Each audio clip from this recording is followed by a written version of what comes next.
జిహాద్ను సమర్థించే విదేశీయులను దేశం నుండి బహిష్కరిస్తాం. బెన్ షాపిరోతో మార్కో రూబియో. ఒక ఇంటర్వ్యూలో అమెరికా మాజీ విదేశాంగ మంత్రి మార్కో రూబియో ప్రసిద్ధ వ్యాఖ్యాత బెన్ షాపిరో షోలో పాల్గొన్నప్పుడు ఈ వ్యాఖ్యలు చేశారు. అమెరికాలో ఉంటూ జిహాద్ను కీర్తించే లేదా ఉగ్రవాద చర్యలను సమర్థించే విదేశీ పౌరుల వీసాలను రద్దు చేసి వారిని వెంటనే బహిష్కరించాలి అని రూబియో ప్రతిపాదించాడు.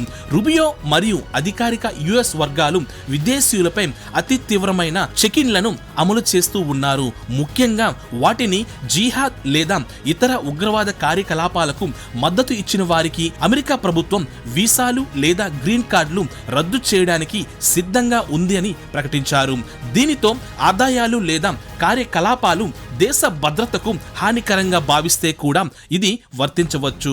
రూబియో మరియు ఇతర అధికార వర్గాలు అందుకు కారణమైన ఉగ్రవాద సన్నాహతలను జిహాద్ కు మద్దతు తెలిపిన వారిని ఆమోదించమని స్పష్టం చేశారు. దీనివల్ల విదేశీయులు అటువంటి కార్యకలాపాల్లో పాల్గొన్న వారు లేదా భావనాత్మక మద్దతు తెలిపిన వారు కూడా అమెరికాలో ఉండే వీసాలు లేదా నివాస హక్కులను కోల్పోవచ్చు. ఈ నిర్ణయాన్ని అమెరికా జాతీయ భద్రత బలపరుస్తోంది అని అధికార వర్గాలు వాదిస్తున్నాయి. కొన్ని సందర్భాల్లో ఈ విధానంపై న్యాయపరమైన సవాళ్లు కూడా ఉన్నాయి మరియు ఆందోళనలు కూడా ఉన్నాయి. అంటే విదేశీయుల హక్కులు మరియు పరిరక్షణ, ప్రాథమిక హక్కుల అంశాలు చర్చకు దారితీశాయి.